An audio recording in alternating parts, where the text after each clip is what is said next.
Baik, Assalamualaikum warahmatullahi wabarakatuh. Selamat datang di pembelajaran online ya untuk dasar-dasar kesehatan ternak. Kali ini saya akan berbagi materi tentang vaksin karena kita memiliki bab vaksin, obat, vitamin dan desinfektan ya.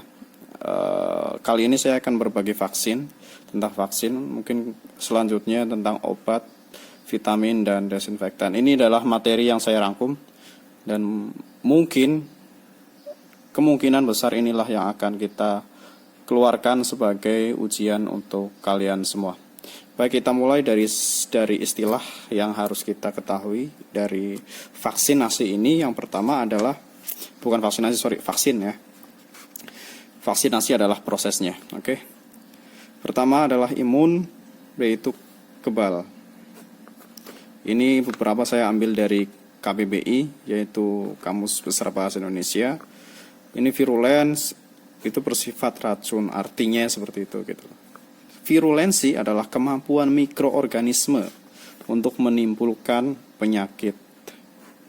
Jadi kemampuannya gitu lah.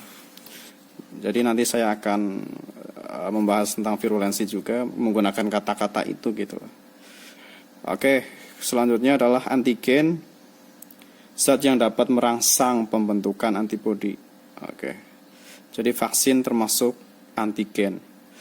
Antigen yang dimasukkan untuk merangsang pembentukan dalam antibodi dalam tubuh kita ataupun hewan seperti itu.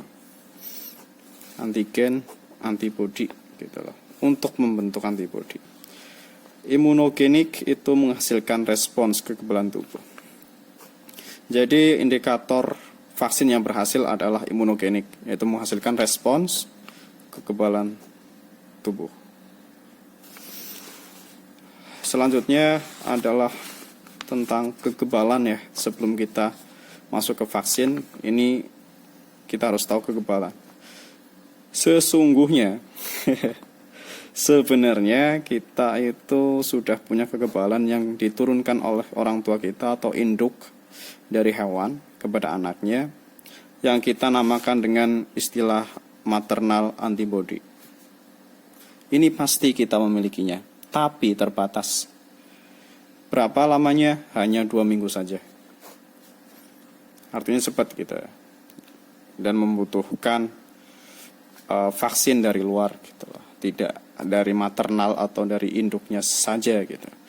Kita ambil contoh, kita tidak hanya unggas, tapi di sini juga ruminansia, kita ambil sapi atau kambing juga bisa. Yang bedetnya atau anaknya itu diberi susu kolostrum. Ya, susu yang bernutrisi tinggi. Jadi kolostrum itu sudah mengandung antibodi yang diberikan oleh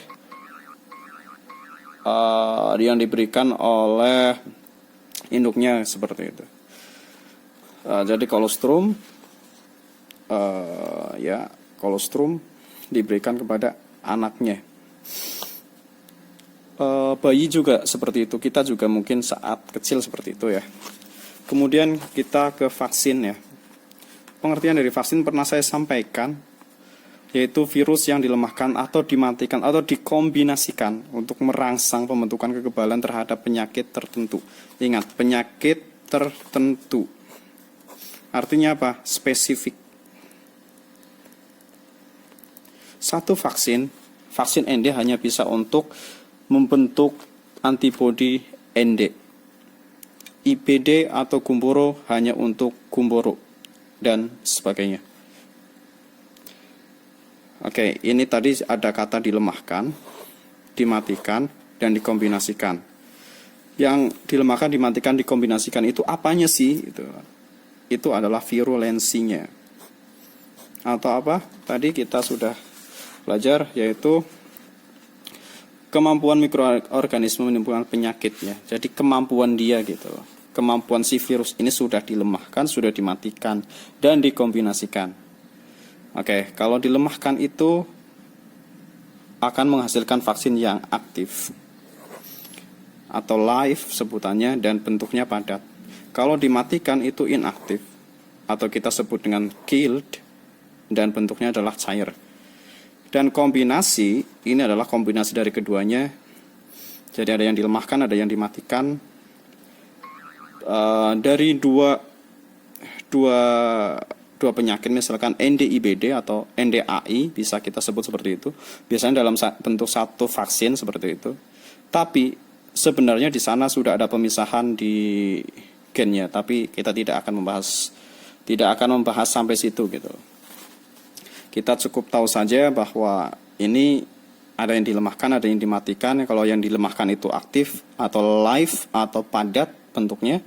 Kalau dimatikan itu inaktif atau killed dan bentuknya cair. Oke, nanti kita akan belajar perbedaannya, itu aktif dan inaktif. Broiler ini biasanya ND, IBD, dan AI. Penyakitnya, penyakit viralnya. Viral, bukan medsos ya, tapi karena virus. Dan tidak ada obatnya. Virus itu tidak ada obatnya. Yang ada obatnya adalah untuk yang bakterial. Jadi penyakit virus harus ada vaksinnya. Adapun obat mungkin disebut dengan obat hanya untuk minimalisir replikasinya, seperti itu.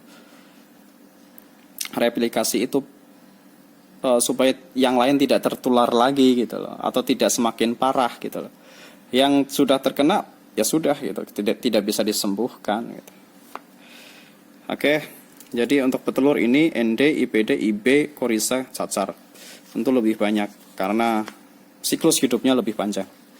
Kemudian kita akan belajar tentang vaksin ini dibedakan, kita sebut ada dua, aktif dan inaktif. Itu bisa atau sering sekali kita sebut di situ. Mungkin di pembelajaran kedepannya di kelas 11, 12 kita akan sering dengan kata-kata ini, sering bersumber dengan kata-kata ini. Perbedaannya seperti ini. Aktif itu cepat kebalnya. Tapi kalau inaktif itu lama pembentukan antibodinya. Ini sama ya, kebal itu sama dengan antibodi. Jadi ketika sudah dimasukkan ke dalam tubuh atau sudah divaksinasi, kalau yang vaksin aktif itu cepat banget membentuk kekebalannya gitu. Sudah tubuh itu responnya cepat dalam pembentukan antibodi. Tapi kalau inaktif sebaliknya. Dan untuk aktif itu cepat habis. Untuk aktif itu cepat habis. Artinya sudah membentuk kekebalan tapi cuma sebentar kekebalannya gitu. Tapi kalau inaktif akan lebih lama antibodinya gitu. Oke. Selanjutnya bentuknya padat sudah saya jelaskan, yang cair ini sudah bercampur dengan emulsi sehingga bentuknya adalah larutan, sehingga biasanya harus dikocok. Harus dikocok karena biasanya menimbulkan atau mengendap ya. Biasanya mengendap. Emulsi ya.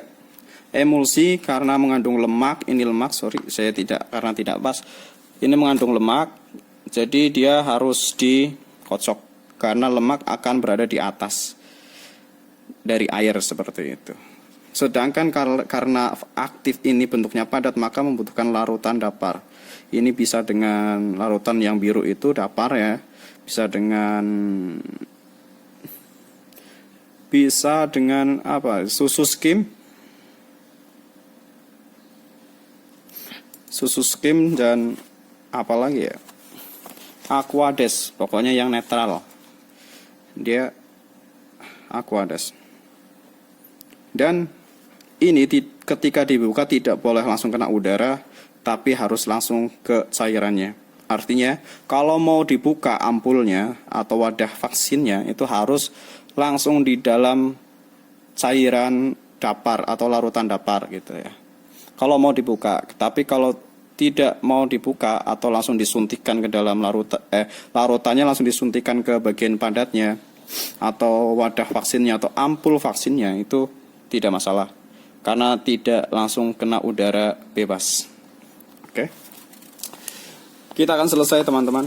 Selanjutnya ini adalah aplikasi vaksinnya. Setelah kita tahu untuk vaksin itu apa dan perbedaannya apa saja, cara kerjanya. Yang perlu diingat ya tadi ya, cara kerjanya adalah membentuk atau merangsang pembentukan antibodi. Untuk aplikasinya adalah vaksin ini banyak sekali. Saya sebut ini IO, intraokuler, tetes mata. Ya. Itu sudah kita praktekkan kemarin di lab. Kemudian subkutan. Ingat, kalau subkutan itu kulit. Itu di bawah kulit, karena ini adalah sub.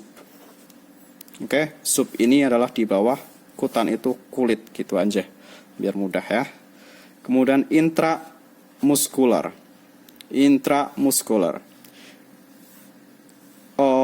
Ini adalah suntik di dalam. Karena intra ini, maka di dalam. Muskular itu muscle sebenarnya.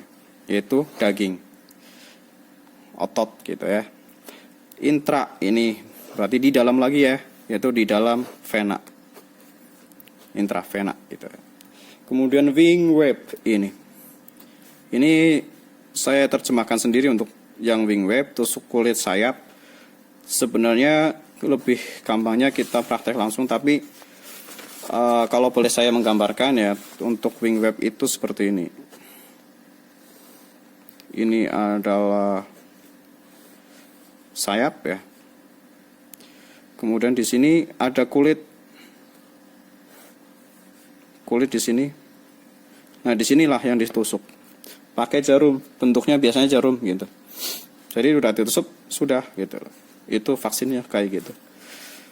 Biasanya di breeding banyak yang kayak gitu. Nanti kalau kalian PKL di kelas 11, kalian bakal merasakan dan tahu gitu. Kemudian air minum biasa, drinking water. Kemudian spraying itu semprot, biasanya digunakan untuk DOC atau ya, ayam gede juga bisa gitu loh. Semprot sangat sangat efisien sih gitu loh. Kerjanya nggak terlalu berat lah. Lebih efisien juga air minum yang otomatis lagi gitu. Oke, sekian dari saya untuk materi kali ini. Terima kasih atas perhatiannya. Semoga tetap sehat, stay safe, di rumah aja, dan wassalamualaikum warahmatullahi wabarakatuh.